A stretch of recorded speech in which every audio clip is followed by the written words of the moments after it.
Selamat datang di Novel Audioku Channel. Terima kasih sudah mampir di Novel Audioku Channel. Bantu untuk klik tombol subscribe dan like untuk berkembangnya channel ini. Dan jangan lupa untuk nyalakan loncengnya agar selalu mendapatkan notifikasi terbaru dari Novel Audioku Channel. Silahkan menikmati cerita novel favorit Anda. Mari kita lanjutkan kembali kisah novel Aiden Enzo Kehidupan Super, episode 267, bersama Novel Audioku Channel. Selamat mendengarkan. Masih bersama Novel Audioku Channel, mari kita lanjutkan. Tiba-tiba, di pintu masuk Yunding Mountain Villa, suasana langsung menjadi dingin. Suhu di sekitarnya sangat dingin. Lapisan es menggantung di wajah Camelia Emer, matanya bersinar dingin, dan dia berkata, "Apa yang kamu inginkan?" Nada yang sangat besar. Aiden Enzo ini berani membuat permintaan yang tidak masuk akal. Beraninya dia menginginkan perintah kaisar dan jenderal di tangannya. Aiden Enzo dengan tenang menatap Camelia Emer yang wajahnya tiba-tiba berubah, dan berkata dengan ringan, "Aku ingin perintah kaisar di tanganmu." "Tidak mungkin." Camelia Emer langsung menolak, "Itu diberikan kepadaku oleh ayahmu, kamu tidak kualifikasi diperlukan." Camelia Emer sangat kesal sekarang. Aiden Enzo berani memintanya dengan paksa. Dari siapa dia belajar? Gustavo Enzo. Namun, Aiden Enzo memandang Camelia Emer dengan malas, dan bertanya balik, "Apakah saya tidak memenuhi syarat?" Begitu dia mengatakan ini, Tergio Ziso dan yang lainnya di belakang Aiden Enzo meletakkan tangan mereka di pinggang lagi. Penjaga keluarga Emer di belakang Camelia Emer juga menjadi sangat serius. "Aiden Enzo, aku memperingatkanmu, jangan merentangkan tanganmu terlalu jauh. Aku adalah istri kedua dari keluarga Enzo, tetuamu, dan ibumu. Kamu harus memanggilku ibu." Dia berpikir jika dia melepaskan Aiden Enzo untuk saat ini, mereka berdua akan hidup damai. Tapi, siapa yang mengira bahwa ketika Aiden Enzo datang hari ini, dia benar-benar akan meminta perintah kaisar? Itu sama sekali tidak mungkin. Aiden Enzo mengangkat alisnya, mengangkat bahu, dan berkata, "Camelia Emer, jangan gunakan identitasmu untuk menekanku. Di mataku, kamu tidak berharga. Kamu hanyalah salah satu dari banyak wanita di sekitar ayahku, dan aku, Aiden Enzo, adalah satu-satunya pewaris keluarga Enzo.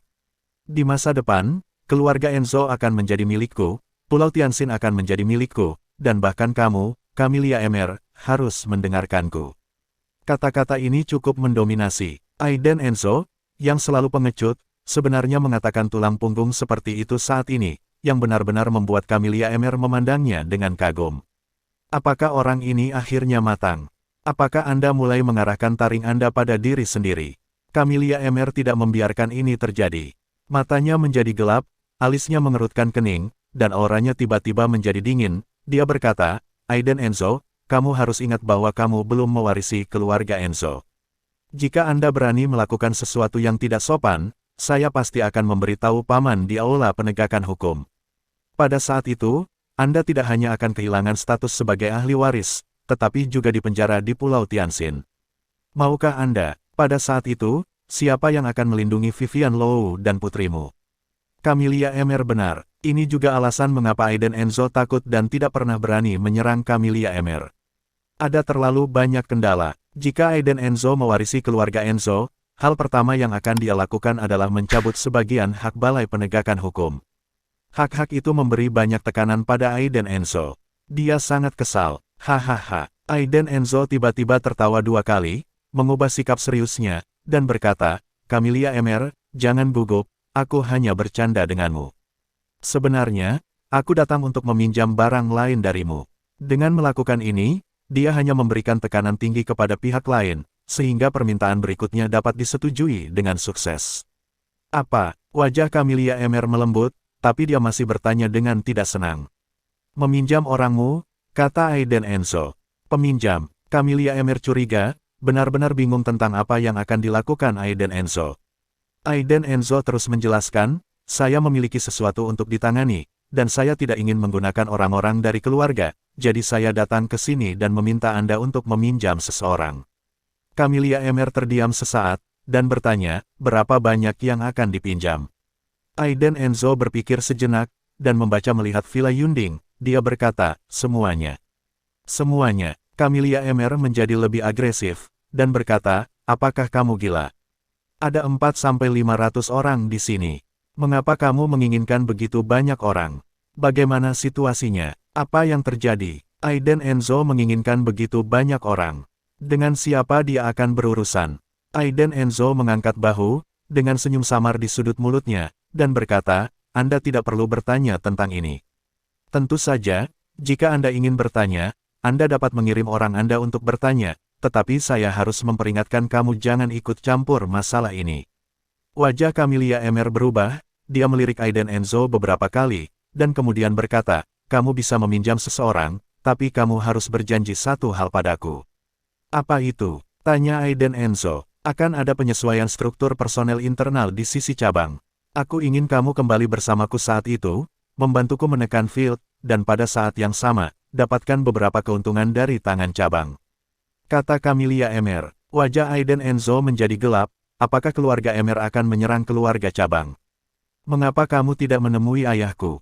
Aiden Enzo bertanya balik. Camelia Emer menjawab, ayahmu telah mempercayakan masalah ini kepadaku, dan dia tidak akan campur tangan. Lagi pula, apa yang akan disentuh kali ini adalah sekte urusan umum dari keluarga Fan. Tidak baik bagi ayahmu untuk datang maju sendiri. Tentu saja, ini juga milik ayahmu, aku tidak pernah menemukan kesempatan untuk memberitahumu. Apa maksud ayah? Aiden Enzo berpikir sejenak, lalu mengangguk dan berkata, baik, aku akan kembali bersamamu.